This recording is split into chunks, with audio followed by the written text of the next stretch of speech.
Hey, hey you. Yeah, I'm talking to you. Are you down with the sickness? Not that sickness. The season of the sickness. I'm talking about Brotha Lynch, baby. Alright, you motherfuckers. You ready for this? Is your joints lit and shit? I've been doing a series on albums that came out in 1995, and this one is really special for me. This truly is the sickest shit, the funniest shit, the kind of album that completely changed what I thought hip-hop was and could be. It is totally sick with two C's. And, I remember reading some years ago, there was this quote from Michael Stipe from REM, the singer of REM, and he said when he first heard Patti Smith's album Horses, it tore my limbs off and put them on in a whole different order. I was like, shit, yeah, oh my god, and then I threw up. And that's pretty much how I feel about this album right here.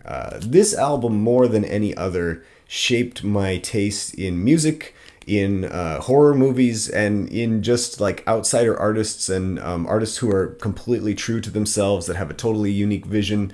I would not be the person I am today. I would not be as sick as I am today without Brotha Lynch Hung.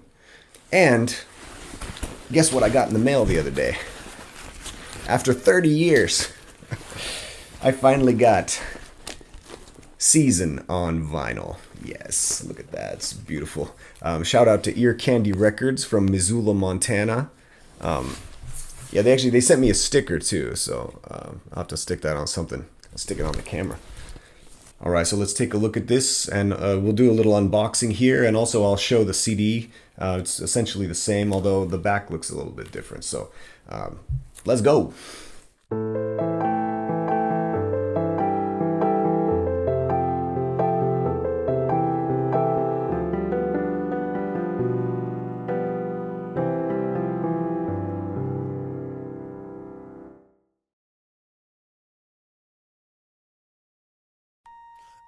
Now that's real gangsta shit. Alright, let's open up this baby.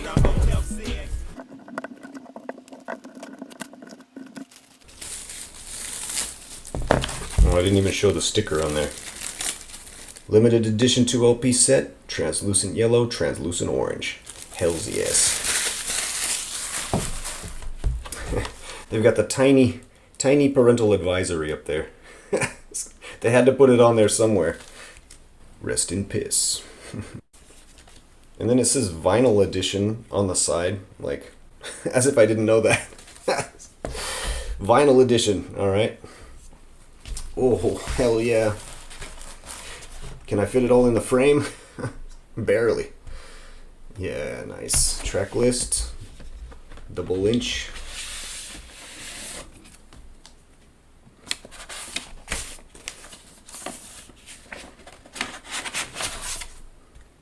Side A. A little schmutz on there. Side B. Nice Halloween colors there. Good for the spooky season.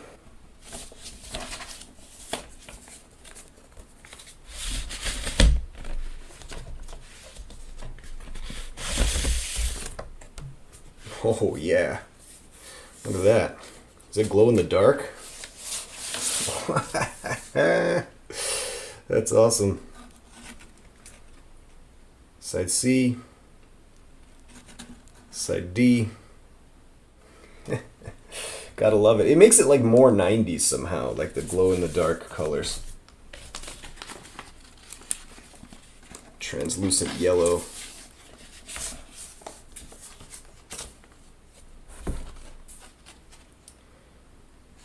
But there's no liner notes. That's interesting. It's just the track list and the track list again. Huh. That's kind of strange. So, if we take a look at the CD here, I'll show them side by side maybe. Can I fit them both in the frame? I keep my CDs in these little sleeves because I have too many albums, and I ran out of space years ago. I'm still running out of space. So, essentially the cover is the same, just parental advisory is like a different font. I've had the CD since way back, maybe I got it in like 97, 98, I think. There's the liner notes I was expecting. So that's quite a bit different. It's too bad they don't have this in the vinyl represented somehow. Also, this art is also not represented on the vinyl. It's kind of this weird... I don't know what that's supposed to be. Like, is that Sacramento? Sacktown? Is that like a graveyard? Cemetery? I don't know. Yeah, it's too bad. I actually wish that this had been the same, because it's like on the vinyl, it's almost like too simple, you know? I like this like weird kind of crappy art on the CD. That's okay. I'm not gonna complain. When I bought this disc back in the day, I thought somebody sold me a bootleg or CDR or something. But I kind of like how terrible it looks. Pure digital fuckery. It fits the personal music somehow. The subtitle's kind of awkward. Like, I always forget that it's called The Resurrection. I guess it's because of the death of Brotha Lynch's cousin Cue Ball that occurred around the recording of this album. But I love the title season of the Siccness with the two C's. And also, I like how it echoes Rimbaud's A Season in Hell, whether that was intentional or not. The craziest thing of all is that I first heard this album in bits and random pieces all out of order. I didn't even hear the whole thing for several years until like the late 90s. Me and my friends were pirating music like mad. Like, this was like 96, 97. I think it was even before like Napster and LimeWire. Definitely before LimeWire came out. But I think it was even before Napster came out. And we were hitting like FTP servers and shit like that. And like you'd mostly get like MIDI files and like just really weird stuff. And then sometimes if you were lucky, you'd get a song, maybe a couple songs. You certainly wouldn't get an album. And so that was where I first heard Brotha Lynch Hung, which I didn't know his full name was Brotha Lynch Hung. I thought it was Brotha Lynch for years because of mislabeled MP3s. And like, we didn't even know how many tracks were on this album. Like, it was like the early days of the internet. Like, you can't get information about music like this. Yeah, I remember those servers, you know, like sometimes you'd find stuff like G.G. Allen or like Crass. And then like those were like the true treasures, you know. The Exploited. Section violence! Section violence! Section violence! Sex out of and then there's like, and then Brotha Lynch was factored in there, you know. It's like, I mean, you can get some hip hop here and there, but like, what the hell is this? Is this even hip hop? Well, it's hip hop, but it's like twisted. It's been said that the Geto Boys laid the foundation for horrorcore, one of the subgenres of hip hop. They had songs about like decapitation and necrophilia, insanity, general insanity, and stuff like that. There was also 3-6 Mafia, whose original name was Da Serial Killers. And they had songs like Portrait of a Serial Killer and Come With Me to Hell and shit like that. And it's also interesting to note that Gravediggaz and Flatlinerz both came out at the same time as Brotha Lynch Hung's first EP. His first EP, 24 Deep, came out in 1994. And both of those groups also released records at the time. But nobody took the style as far as Brotha Lynch. I mean, he didn't even just make like horrorcore hip-hop. Like, he was like, of the subgenre, he was like a sub-subgenre with the ripgut thing. He's a total edgelord. He's not even like on the edge. He's like over the edge. He's beyond the edge. He's out in the void of madness. All right, let me talk about the songs a little bit. All right, track 1, Cusche Break. This is a skit. I played a little bit of it in the intro. Brotha Lynch insists that you gotta be high to listen to this shit. Which, back in the day when I did get high, I would listen to this and I would feel scared, but I would also like laugh crazily because, I mean, I couldn't even process what I was hearing half the time. Like, there's such a weird dynamic going on in this album between like the absolute rawest, you know, hardcore shit and like the complete like absurd, like it's so ridiculous that it just makes you laugh. Like, I don't know if you feel that way, but I think you can't really listen to this album if you take it seriously. I always like to listen to this album with friends, or I'd put it on randomly at a party, like when no one was paying attention. It would just like blast through the speakers and everybody be like, what the fuck is this? Or like I remember one time we played it in the car on the way to prom. Just to fuck with all the kids, like the kids who were not in the know. All right, what was I talking about? Track 2, Siccmade. Yeah, there's this awkward transition when Cusche Break ends and Siccmade begins, where it's like, I think it's the devil's voice. Is it Satan's voice? Satan comes back in this album a few times, especially on the last track. Spoiler alert. Satan's on the last last track, which is also a skit, weirdly. And he's like, peep this shit. And then it just immediately like switches into Siccmade. But there, like, I wish Brotha Lynch would have had a little bit more of a space between, or like let one kind of finish out before he started the next one, because it's kind of like weird timing. But anyway, Siccmade has an amazingly catchy groove and also really fucked up lyrics about being a cannibal and also getting a hard on when you hug your mom, which is like a long time ago I made a video about R. Crumb. Like, I feel like that's a line that would make R. Crumb blush. Thinking about that like Joe Blow comic from Zap number 4, August 1969.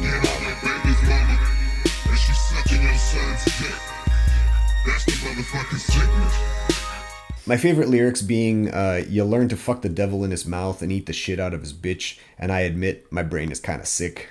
But now I'm like Jay Dahmer, I'm chewing up all the evidence. You have to appreciate Brotha Lynch Hung's like amazing, not only his amazing wordplay, but his rapid fire flow. It's something to behold. And also, I love how in this song and a couple other songs, there's like in the background, there's these voices. I assume it's him going like ch ch ch ha ha ha ch ch ch ha ha, and it's like the best like classic horror movie. You know, it's like Friday the 13th or something. Yeah, I love the fact that he puts that in there. The thing about this album is it's like a brutal murder scene, or like a series of like you're following a serial killer around, and it just does not let up. Like, it is just relentless. It just pushes and pushes right to the end, pushes you over the edge. And actually, there's a controversy about this album that I'm not going to go into in this video. Brotha Lynch himself just keeps like one-upping himself with every song, with every line, with every bar. He just keeps like kicking it up. And I think this album is like psychotic, but it's also psychedelic. It's such a like a psychotropic vision of just insane violence. And like, I mean, you know, Eminem had that album Music to be Murdered By, but this album is like so far beyond that. But I feel like this is like, I mean, this is 1995, and it's like this is classic like horrorcore. This is the horrorcore album, ripgut notwithstanding. All right, what's next? Track 3, Dead Man. Dead Man is another skit. It's basically a laundry list of Lynch's arsenal. He's not really saying anything. He's just bragging about all the guns that he has. But then it also kind of awkwardly ends. Like, one of the things I don't like about this album is like the skits are not very good. Like, they don't really go anywhere. And there's so many. And I just feel like he should have just cut it down a little bit. Like, it's okay to have a couple skits, but like, it's like half this album is like skits. It's just like, it kind of gets annoying after a while. Very next song, Rest in Piss, cuts in with some really cool piano. This is actually one of my favorite songs on the album. The beat is so catchy. Like, listen to that chorus, you know. Rest in Piss. All right, track 5, Get the Baby. Again, another skit. That's what I'm talking about. Like, the skits kind of hold this thing back. And I feel like this album really doesn't have any bad songs. It's just like, and this skit especially, like, I don't know, it kind of goes over the edge for me. Like, I don't know if it's supposed to be funny. I don't find it to be so good. I usually skip this one. I think the only skit I really like on here is track 8, which is Cue Ball. That's dedicated to Lynch's cousin. He was called Cue Ball, and he was murdered around the time that this album was recorded. This album is dedicated to him, and I assume that's why it has the resurrection in the subtitle. I'm not sure. And I think like track 8, Cue Ball, kind of works because it really segues into track 9, Liquor Sick, which is like a really powerful song. You know, he's really grappling with the loss of his cousin. He's just like sitting at his cousin's grave, like drinking a 40 and just, you know, talking to Cue Ball. And yeah, I like how those really fit together. It's like the skit is like this long intro into Liquor Sick. Oh, and also Liquor Sick has that really awesome chorus. 2 of the songs on here, track 12, Deep Down, and track 9, Liquor Sick, both of them have these really like kind of epic choruses where they have these really catchy hooks. I don't even know who's singing on there. Like, I tried to look it up, but I don't know. Brotha Lynch did all of the production on this, but I'm not sure who's singing or if it's like a sample. But man, this production in general is just amazing. It's like, it's macabre, it's like supernatural, but it's like G-funk at the same time. I don't know. It's really cool. And like Brotha Lynch basically recorded this entire album himself on an ASR-10 sampler. And he produced it. He mixed it. I mean, like, he claims to have mixed it and mastered it all himself. There are some executive producers and associate producers. and there is a different engineer, the engineer Darren Keatley. But Brotha Lynch Hung takes pretty much all the production credits. One of the only things that I can compare this to is like back in the day, I thought of like Bone Thugs and Harmony. If you've ever heard Bone Thugs and Harmony, this is their album E 1999 Eternal. Like both musically and also how he raps, and like he even sounds like Eminem sometimes in the later tracks. Like when he gets really excited and like shouts, like I feel like his voice goes up. It almost like sounds like Eminem, even though this is like pre-Eminem. Yeah, I don't know. If you like this album, you might also like Mr. Doctor's Set, Rip, and Block Style, which is also from this year, 1995. That album was also produced by Brotha Lynch Hung, and he guest stars on like half the tracks on that record. It's a pretty good record too. Not as good as Siccness, but I do enjoy it. All right, track 6, Return of the Baby. Killer. No, it doesn't say killer there, but yeah, this is an insanely fucked up song. This is also one of my favorite songs on the album, though. It's pure G-funk. It's so ominous. It's so gritty, but it has such a memorable chorus. Like, this song really gets stuck in my head. I like all of these songs, but there's a few that really like hit such a high level, and this is definitely one of them. Brotha Lynch is such an underrated MC and producer. I mean, listen to this song. Like, this song is like one of the best, for sure, one of the best horrorcore songs, if not one of the best like hip hop songs. You know, he's got that rapid fire flow. He's got the really fucked up wordplay, but it's like it's so well made and like it's so funny. And actually, his half brother Sicx, that's Sicx. Sicx also guest stars on this song. Sicx has a nice album from 1999 called "If These Walls Could Talk." That's a phenomenal record, which actually I don't have that one. I have it downloaded, but you should check out. If you like this album, you probably like Six's "If These Walls Could Talk." It's one of my favorite albums. All right, where are we? Track 7, "Locc to the Brain." Maybe Brotha Lynch's most famous song, and also his most controversial. But I'm not going to talk about that in this video. There was a really fucked up thing that happened with Brotha Lynch Hung fan, and you can go look up that stuff on your own if you want to, but I'm not going to talk about that. Anyway, Locc to the Brain features some really great Sacramento rappers, friends of his, Big Dan, Mr. Doctor, and Hystables, and also even Brotha Lynch Hung's wife at the time, Zagg. She kicks the song off. She gets the first verse. And honestly, it's so refreshing to hear like a female MC like just come in and like she's got this great opening, these badass lyrics, like setting up this trip that they're about to take. I think Sacktown, which is Sacramento, California, it's known as Sacktown. The San Francisco Bay and Northern California in general gets kind of overlooked in terms of hip hop. But there's a lot of great MCs that came out from, you know, the early 90s into the 2000s. Everybody thinks about the West Coast gangsta rap from LA, you know, of course, classics, NWA and Dre and Snoop and everybody, but Kendrick Lamar and everything still going now. But I don't know, there's something to be said for like the northern half of California. It was a golden time, but it was dark. They put the they put the grit in G-Funk. Can I say that? Or, well, in Brotha Lynch's case, he put the grave in G-Funk. How about that? Can I get away with that? I'd also like to recommend the album Psychoactive by X-Rated, a fellow Sacktown rapper, and anything by Del the Funky Homosapien, which I was lucky enough to see Del back in 2003 when he came up through the Pacific Northwest on a small tour. Del is from Oakland, along with Too Short and Richie Rich, which that's not DJ Richie Rich, and that's also not the Macaulay Culkin movie. Richie Rich, the rapper. Who else? There's also Dre Dog from San Francisco. There's Mac Dre from Vallejo, which you should check out his album, Young Black Brother from 1993. That's a really solid record. That came out while he was in prison. And actually, like beginning in 1992, Mac Dre recorded Back into Hood over the phone from both jail and prison. He was incarcerated in the Fresno County Jail and then in Lompoc Prison. And he recorded the record Back into Hood over the phone while he was incarcerated. Fucking legend. Like, I love these guys, man. All right, what else am I talking about? I don't want this video is already way too long. Let's see, I talked about, so toward the end of the record, I mentioned Deep Down is a really killer song, has a great hook. Dead Man Walking, it's probably one of the weakest songs on the record. Like, it's still good. This whole record is good. This whole record is great, but Dead Man Walking, a little bit weak for me, I guess. It doesn't really say anything that other songs don't say better. But yeah, it was still a pretty dope song.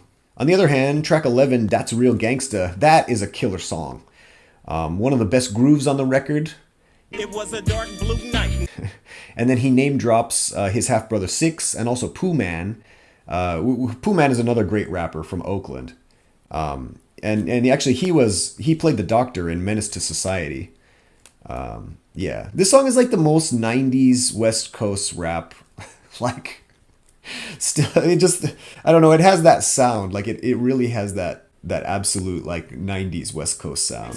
40 on the back, 6 over top, digging in the spleen with a gangsta lean. And then track 12, Deep Down, I kind of mentioned already, I love the hook of that song.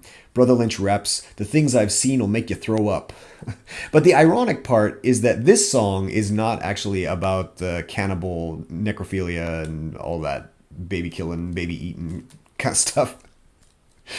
This song is actually about the growing up on the streets and the gang life and violence, and it's like he's trying to stay alive, he's trying to stay out of prison. You know, this is actually a pretty heavy song, and I feel like, you know, if Brotha Lynch had made more like straight up gangsta rap, I think it would have been pretty good. But I'm still glad that he went in the like ripgut horrorcore direction. Oh, and before I go on, I have to mention that this song has a great hook, and it also samples the song "Funkee Worm" by the Ohio Players, which is a bonkers song. And if you've never heard it, you should go listen to it right now. Right now, go listen to it. All right, track 15, Season of the Siccness, the title track. This one starts out kind of slow, but it has a pretty badass chorus, and it gets kind of intense halfway through. This one also features his half-brother Sicx again. This is one of the ones where I feel like Brotha Lynch sounds weirdly similar to Eminem.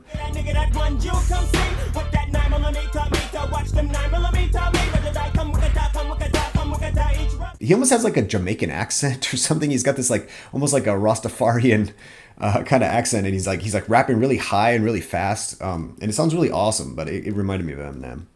Track 16, Welcome to Your Own Death.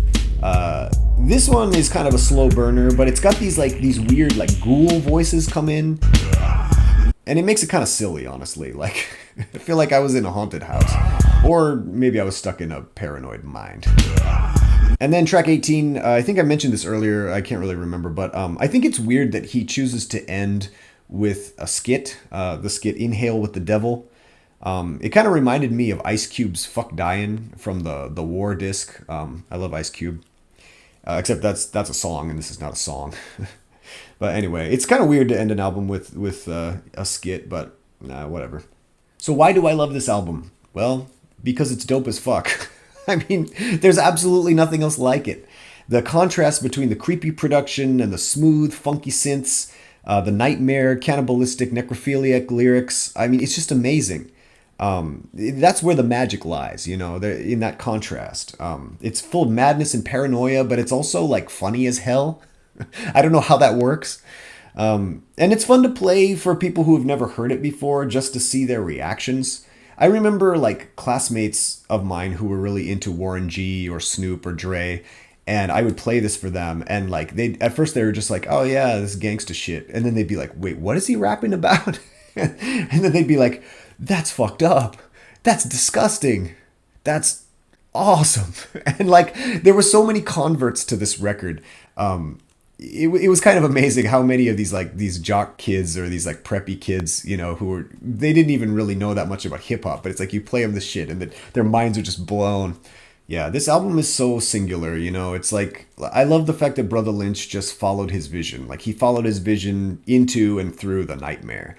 And I'm getting a little bit older now. I don't listen to this as much as I used to. Sometimes now I want like more peaceful kind of music, but there are times, especially when I'm liquor sick, there are times I still put this on and I just marvel at the masterpiece that is this record. This album is on its way to being a cult classic now, but I still think of it as like a well-kept secret, like a cult B movie, a splatter or slasher film that like you tell your friends about. So yeah, let me know what you think about Brotha Lynch Hung. What you think about California, San Francisco Bay, Northern California, hip-hop, especially in the 90s. What's your favorite song on the record, and so forth and so on. So I'm going to go now. I'm going to go spin this and see how it sounds and go into the nightmare.